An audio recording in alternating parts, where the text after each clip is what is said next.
سلام بچه ها، خوش اومدید به این قسمت از تنها. خب خیلی چیزا برای گفتن دارم، ولی خب خیلی هم تایم کم دارم. امروز میخوام خلاصه حرف بزنم. کلا که شلوغ بلوغه. الان که من دارید میبینید به زور این گوشه رو مرتب کردم که بیام این ویدیو رو بگیرم. اتاقم منفجره، دارم یک سفر میرم به بریزبین، یه شهری در استرالیا، و یه هفته قرار اونجا باشم برای کنفرانس در اصل که دارم میرم. 4-5 روزش کنفرانسه و دیگه یه هفته میمونم، چون من برادرم اونجا زندگی میکنه دیگه. یه ذرم با برادرم باشم و اینا. خلاصه خیلی شلوغ بلوغم، چون فردا میرم سر کار، برمیگردم یه چند ساعتی باز وقت دارم و پس فردا صبح زود باید حرکت کنم. به خاطر همین دیگه امشب سعی کردم چمدونم رو بتونم ببندم. تقریبا به نتایج خوبی رسیدم، تونستم تا حد زیادی رو ببندم، ولی خب هنوز باز یه سری چیزا احتیاج داره، یه سری باز ادیت لازم داره. بعدش هم باید وزن کنم، ببینم وزنم چقدره، چون اصولا پروازهای استرالیا 7 کیلو میتونی ببری اگه نخوای بار اضافه بگیری و هزینت زیاد نشه. ولی من این سری چون خیلی باید لباس و اینا ببرم، مدت طولانی هستم و مراسمای مختلف هست، هر کدوم هم تم داره و سخته. به خاطر همین چیز کردم، بار اضافه خریدم. 23 کیلو میتونم بدم توی بار و 10 کیلو هم میتونم کوله و اینا با خودم توی کابین ببرم.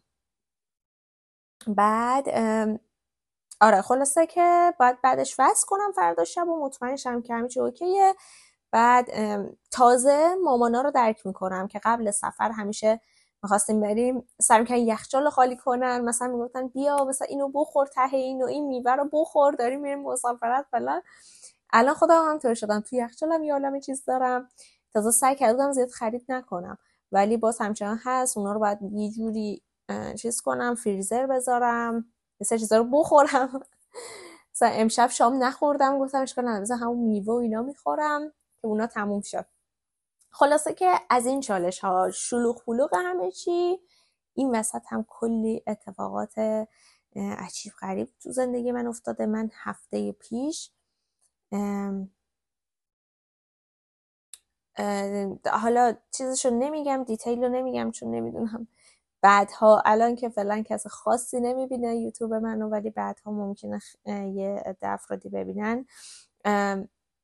یه اتفاق عجیب بر من افتاد و اون این بود که من از یکی از افراد سر کار، یه کسی که همکارم بود و خیلی روش حساب میکردم، خیلی برام عزیز بود. تو ویدیو قبلی اتفاقا گفتم چقدر واقعا همکارام خوبن، مثلا برام خیلی عزیزن، مثل خانواده من و اینا.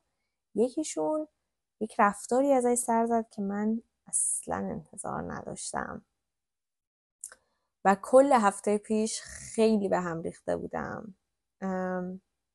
و هر کی هم به من رسید اینطوری میگفت که نیلو ببین، از هر کی انتظار نداری همون مثلا بدترین کارم میکنه. آره یعنی این کار اگه هر کس دیگه میکرد نظر من اوکی بود، ولی اون همکارم که نمیدونم، انتظارشو نداشتم و مهم نیست. ولی اینقدر برام سنگین بود که حتی دارم به این فکر میکنم که کارم رو عوض کنم و شروع کردم دارم دنبال کار هم میگردم. نمیتونم دیگه اون محیط رو تحمل کنم و خیلی شرایط برام سخت شده.